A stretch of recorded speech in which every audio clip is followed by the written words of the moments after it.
Hey everybody, it's Ron and Debbie. We're back for another edition of Ask Ron. All right, Ron, our first question comes from another Ron Carruthers from California. Hey Ron, long time no see.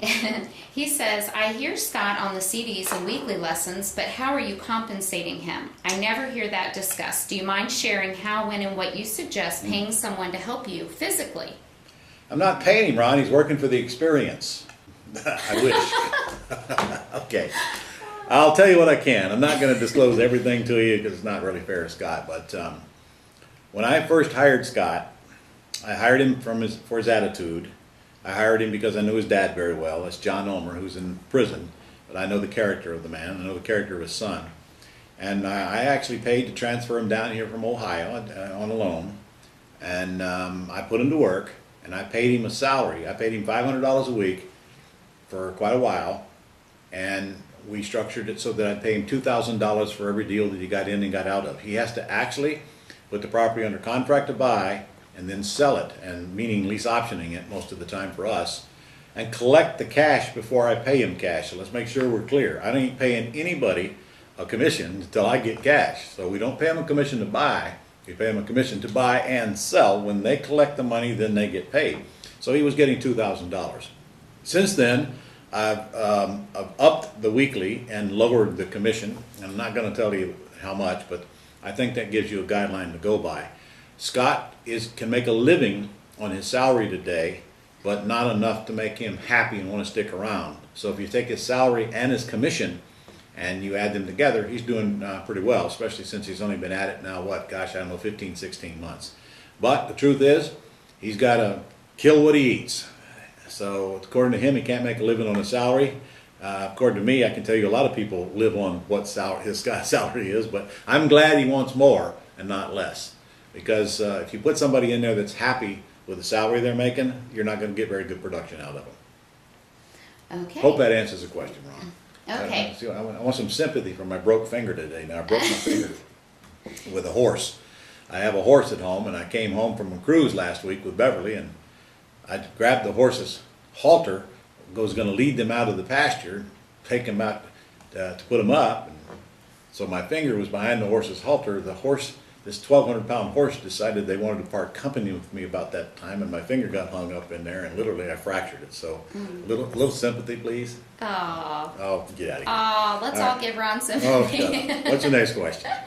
Okay, next question is from Virginia Robertson. Virginia. From where? She did not say. Okay, we'll just make up something. What exit strategy would you use on this free and clear? It's an asking $259.9. Got it. The ARV is $239.8. Got it. Will possibly take back payments for equity. What is your exit strategy? Well, if I buy it with owner financing, I'm going to want to try to buy it with little or no money down and as small a monthly payment as possible. If I get into it with little or no down, where I can put it back in the marketplace and get a lot more cash coming in from my buyer than I'm paying my seller, and if I get a good monthly spread, then I'm going to stay in it. I'm going to stay in it. So if I can't get into it, though, the seller wants more down than I'm willing to give them. In other words, in your price range, your marketplace would pay you $25,000, $30,000, $35,000 down in a heartbeat on that $250,000 house with owner financing or a lease purchase. So if I know that, if I figured I can get that, and I can get into get to the seller, if I get him to do nothing down, we got a home run here. If I, I got to pay him $5,000 down, because between you and me, I'm not going to stay in the deal if I pay him much more than that. So I'm going to try to get the down payment down low. So when I collect 25, I take out the 5 and I keep the 20. Let's say I can get them to take, $1,000 a month payment. Now I can go collect $2,500 from my buyer and keep $1,500 a month. When you go those kind of numbers, you want to stay in the deal. So that means that I will buy it with owner financing and either sell it with owner financing or lease purchase it, either way accomplishing the same end goal, cash now and a big monthly spread. If I can't do that, let's say they want $25,000 down and they want $2,000 a month. Well, I'm not going to be able to get much more than that out of the marketplace, so now I've turned it into an axe deal. I'll still go put it under contract to buy it with owner financing if possible, and then I will put it in the marketplace to sell it with owner financing, just get more down than I've agreed to pay the seller, and turn it into an axe deal, assign my contract, get out of it, collect $10,000 and go my merry way. So it depends on the deal you structure as to what exit strategy will be applied. Okay. All right, next question is Rashid Hall from New York. Hey, Rashid. Now, Rashid's question is referring to the Pretty House Business How We Profit CD. Yes. And his question is, after reviewing the video, how do you come up with the selling price when offering a subject-to deal to a tenant buyer? Do you add a certain percent, example 5 or 10% to the current property value? Rashid, there's no formula for that. I will tell you that since we created this ACT program, we've learned that the sales price on a lease option is not even important to the buyer unless it's a real short-term one. If you're going to give a long-term, if you buy it subject to, you can give as long a term on a lease option as you want to. If you give a long term on that lease option, you can put any price you want on it because the buyer knows that the market is going to catch back up and the value is going to go back up, and they might build some equity in there. But if you try to take that property that you get subject to and then sell it for more than market price right now and expect to put a one-year balloon in it, you're not going to get that accomplished. You're going to have serious resistance to that for obvious reasons. They can't go get a loan for the amount they need to pay you off. So if you're buying it for subject to and you're getting some equity, don't mark it up more than retail price. If you're going to put them in there for a 2-3 year lease, you're happy to get it. If you're going to put it in there for a longer lease, you can put 10% on it and it won't stop them from buying it in the marketplace. Okay? All right. Okay, next is from Spencer Cook. Spencer is from Mississippi. This is regarding selling a note. I purchased a property for $5,000 yesterday. The exit plan is to owner finance to tenant currently in the house for around $20,000. Right. What length terms and interest rate would you charge? How should I structure the mortgage to best sell it in 6 months from now? Wait a minute. Are we selling this house with owner financing? Is that what you're reading? It's the exit plan is to owner finance. In what state? This is Mississippi.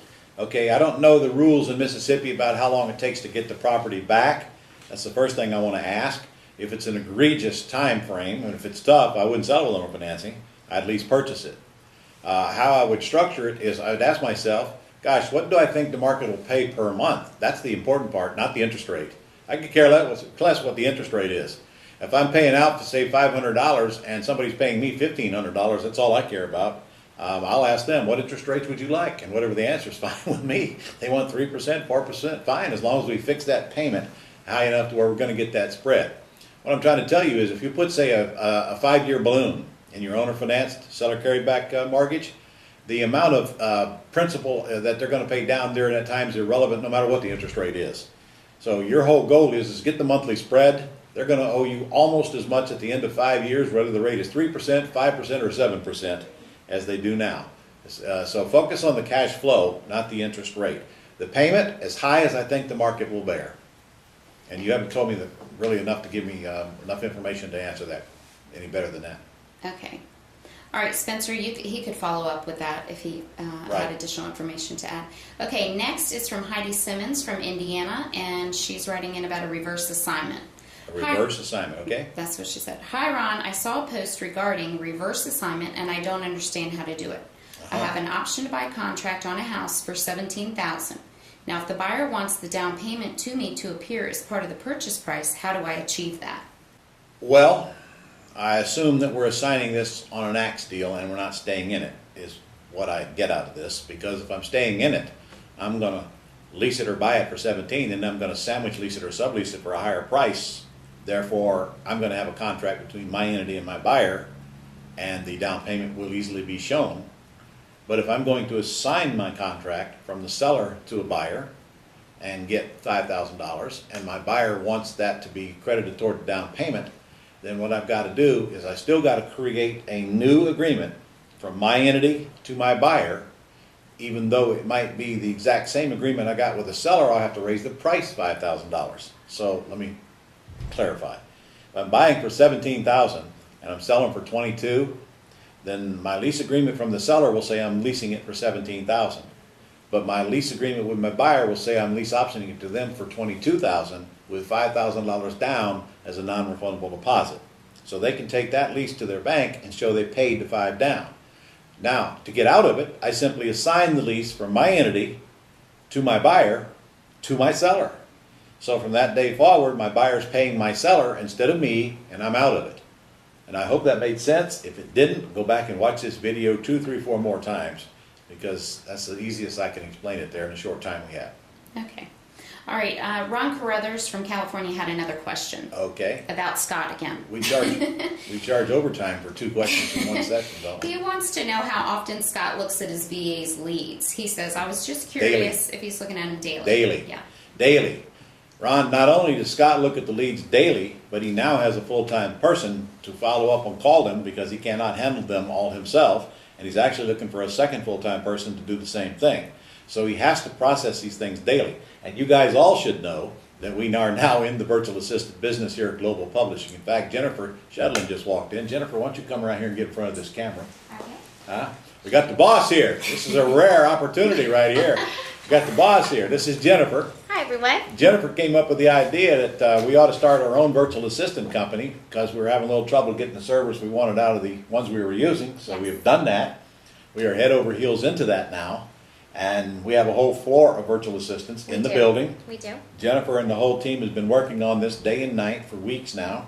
And the difference is that our VAs are right here in this building. We watch over them every single day. We train them, we monitor them, we hold them accountable.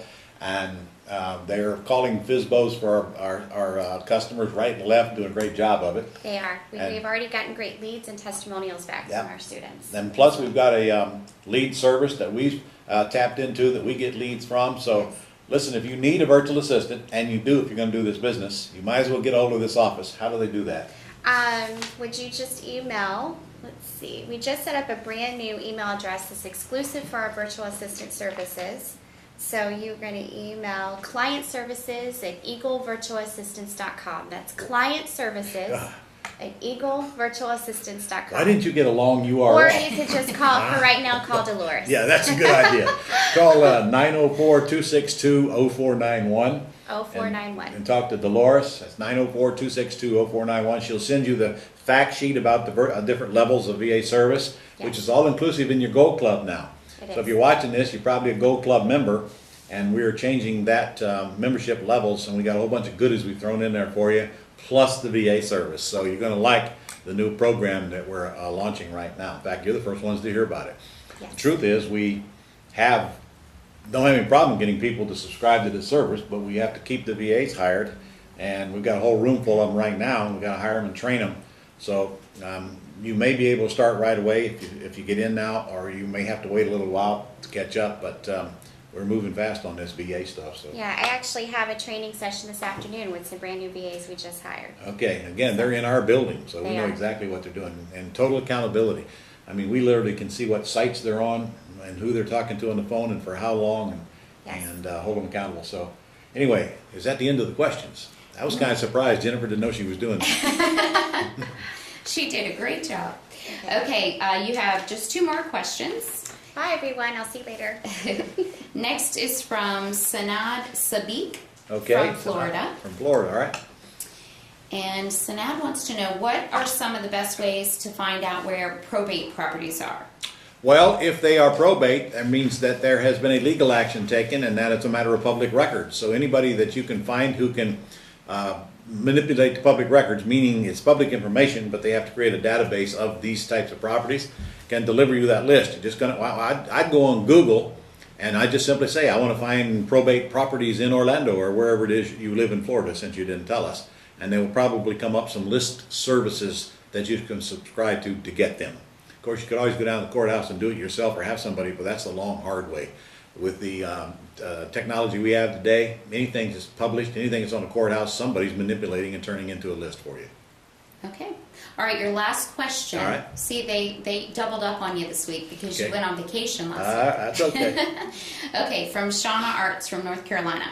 Hey, Shauna. Ron, we've been, of course, to your Quick State Real Estate School in Orlando, listened to all your materials, but I don't recall hearing an answer to a recent objection from a prospect regarding the tax consequences for the seller when they enter a lease purchase agreement with us. If they have $800 a month PITI, PMI included, if they get $800 in rent, is that a tax wash, or do they have to pay taxes on that No. rent, and in what tax bracket? And I did answer that. You must have been in the restroom at that time. Okay. You got to claim the rent, but you get to deduct the interest. So it's a wash. It's a wash. But you do have to do it. The minute you turn it into a rental property, you have income and you have an expense. But very close normally. Okay, that's Yeah. it. Okay. Well, see you all next week. Don't forget to register for our upcoming convention, guys. Time is short. We're going to be in Vegas, and cheapest airfare in the world, wherever you're at to Vegas. We got a great hotel. We got a great room night for you, room rate. We got a lot of cool things going on, and we're going to have a talent show. So if you got talent, we want to get you in our talent show. If you think you should be on American Idol and are going to win, we want to know. And then we'll be the judge of whether you're going to be on American Idol and win or not. So we're going to have singers, and I don't know what we're going to have. Anybody who's got talent, singers and maybe dancers and whatever it is you want to do. If you're a magician, let us know. So get registered, guys. We're going to have a great event out there in Las Vegas. It's got a lot of cool stuff planned for you. See you next week.